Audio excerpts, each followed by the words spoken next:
7.6 integration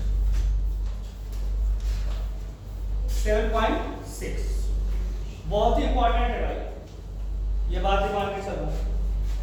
इसी को कहते हैं बच्चों बाई पार्ट। क्या होता है बच्चों? बाई पार्ट रूल, या सीधा सीधा कह दो प्रोडक्ट रूल। हाँ,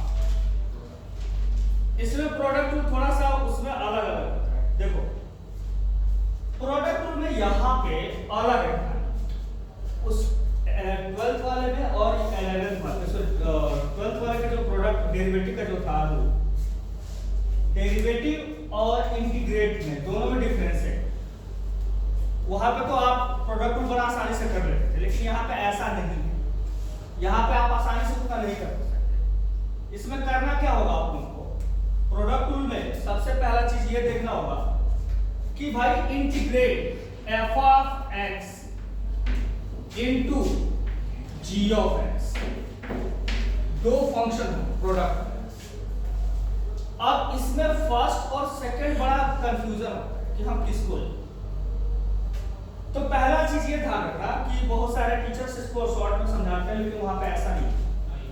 हम फर्स्ट टर्म उसी को लेट करेंगे जिसका हम इंटीग्रेशंस नहीं जानते, डायरेक्ट इंटीग्रेशन नहीं जानते। डायरेक्ट इंटीग्रेशन, डायरेक्ट मतलब समझ लो, जो शुरुआती में 11 फॉर्मूले लिखे गए थे उसको डायरेक्ट इंटीग्रेशन बोला जाता है। तो क्या बोलते हैं?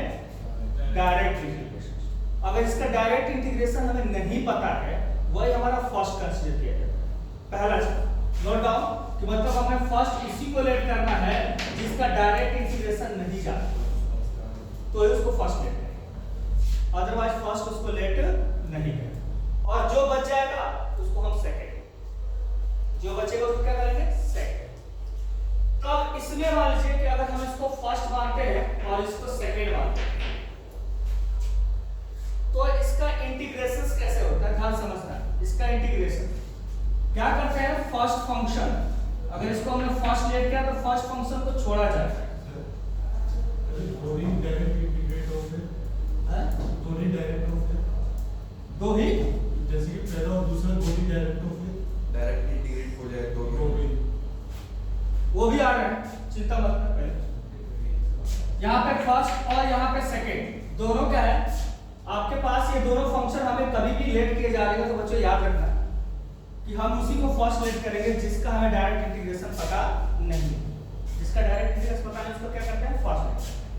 तो चलिए इसको फर्स्ट हमने मान लिया तो क्या होगा? इसको हम छोड़ देते हैं f of x, पहले को हमें छोड़ना होता है, याद रखना।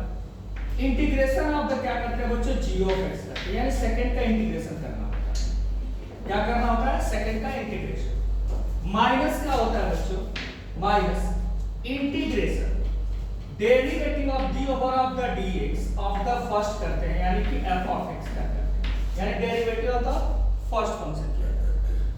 फिर हम इंटीग्रेशन ऑफ द क्या करेंगे? सेकंड फंक्शन करेंगे, यानी g of x, यानी d of x, और जो रिजल्ट आएगा उसका फिर से हम होल इंटीग्रेशन करेंगे। This is called the product rule.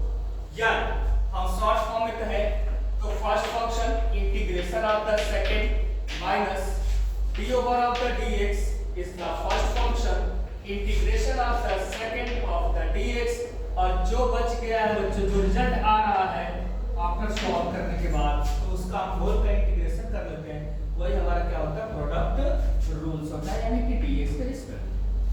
आप इसको नोट करिए भाई, आगे बताते हैं।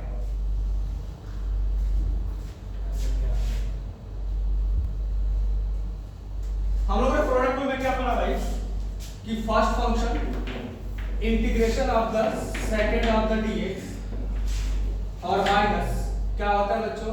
d over of the dx first, और यहाँ पे क्या होता है? Integration of the second of the dx, जो रिजल्ट आएगा फिर होल का इंटीग्रेशन। हमने फर्स्ट सेकंड में क्या क्या बोला है कि जिसका डायरेक्ट इंटीग्रेशन नहीं जानते हो उसी को हम क्या करते हैं? फर्स्ट लेते हैं। कभी कभी हमारे पास कंफ्यूजन होता है, तो हमारा एक वर्ड आता है बच्चों eyelet, ILATE, eyelet word. Eyelet word एक होता है जिससे हमारा फर्स्ट और सेकंड का कंफ्यूजन दूर हो जाता है। और आईलेट वर्ड है कैसे? आईलेट वर्ड मतलब आई मतलब होता है बच्चों इनवर्स ट्रिग्नोमेट्री फंक्शन। मतलब क्या होता है? इनवर्स ट्रिग्नोमेट्री फंक्शन, मतलब इनवर्स जो भी होंगे हमारे पास पहले आया। एल का मतलब होता है बच्चों लॉगरिथम। लॉगरिथम का हो जाता है। ए का मतलब होता है अलजेब्रिक टर्म होता है बच्चों। अलजेब्रा, जितने भी अलजेब्रा के टर्म आते हैं वो ए से का डिनोट होते हैं। टी का मतलब होता है बच्चों ट्रिग्नोमेट्रिक, और ई का मतलब होता है बच्चों एक्सपोनेंशियल। एक्सपोनेंट्स का जो पार्ट्स आता है वो एक्सपोनेंशियल होता है। जो ये अल्फाबेट में जो पहले आएंगे, पहले जो कैलकुलेट की जाएंगे उनको फर्स्ट लिखते हैं। जैसे आपसे कहा जाए कि भाई मेरे अगर x log x लिख दिया जाए तो देखो x log x लिखा जाए तो ये फर्स्ट ये सेकंड कौन से माने? आइए इसमें समझते हैं। दोनों रूल समझ आता है। L का मतलब होता है लॉगरिथमिक, अलजेब्रा, A का मतलब होता है अलजेब्रा। अलजेब्रा समझते हो ना, जो वेरिएबल के टर्म में होता है x y z। तो जाहिर सी बात है ये हमारा अलजेब्रा है और ये क्या है? लॉगरिथम है ना। लॉग का टर्म है और ये अलजेब्रा का टर्म है। तो हमारा पहले कौन आ रहा है? लॉगरिथम आ रहा है या अलजेब्रा आ रहा है? लॉगरिथम आ रहा है तो हम इसको क्या मानेंगे? फर्स्ट, और इसको क्या मानेंगे? सेकंड। अब हमने पहला जो क्लू बोला था कि जिसका डायरेक्ट इंटीग्रेशन हमें नहीं जानते हो उसी को हम क्या कहते हैं? फर्स्ट लेकर। तो आप आइए समझिए, क्या log x का आप डायरेक्ट इंटीग्रेशन जानते हैं? नहीं जानते। log x का डायरेक्ट इंटीग्रेशन आप नहीं जानते, लेकिन x का इंटीग्रेशन जानते हैं डायरेक्ट। आप x² 2 लिख सकते हैं। तो आप उसके अकॉर्डिंग कभी कभी क्वेश्चन आपसे ऐसे लिख दिया जाए कि बच्चों मेरे log x का ही बताइए ना, log x का इंटीग्रेशन बताइए।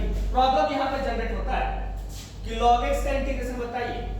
तो यहाँ पे आपके लिए प्रॉब्लम जनरेट यही होता है कि अच्छा log x का, तो log x का तो भैया हो ही नहीं सकता। आप क्या करें? डायरेक्ट फॉर्मूला हम एक ही टर्म तो दिया, दो तो दिया नहीं हो ना यहाँ पे दो टर्म नहीं दिया हूं ना, लेकिन ये हो ही नहीं सकता आपसे। अब लॉगरिथम ये हो नहीं सकता पहला।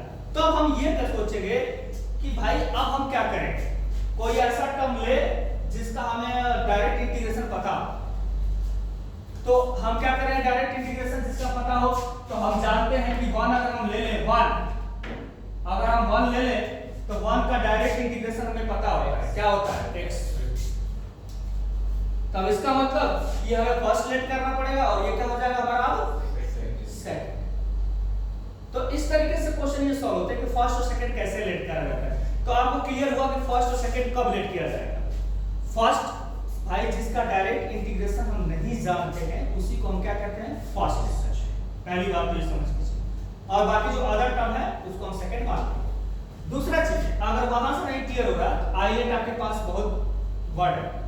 आइलेट इनवर्स, आई का मतलब इनवर्स, एल का मतलब लॉगरिथम, ए का मतलब अलजेब्रिक, टी का मतलब ट्रिग्नोमेट्रिक, ई का मतलब एक्सपोनेंशियल। ठीक है ना? ये हमारे टर्म्स हो जाते हैं। तो ये हमारा फॉर्मूला है। अगली क्लास में हम लोग डिस्कस करेंगे बच्चों। अगली क्लास में हम लोग इस पे क्वेश्चन डिस्कस करेंगे, फॉर्मूला फिर से डिस्कस करेंगे। इस पे क्वेश्चन बहुत इंपॉर्टेंट होते हैं, मतलब आपका बाय पार्ट यानी प्रोडक्ट रूल बहुत ही इंपॉर्टेंट इंटीग्रेशन का पार्ट है, ये पूरा का पूरा क्वेश्चन इससे जनरेट होते ही होते हैं। ठीक है बच्चों, मिलते हैं।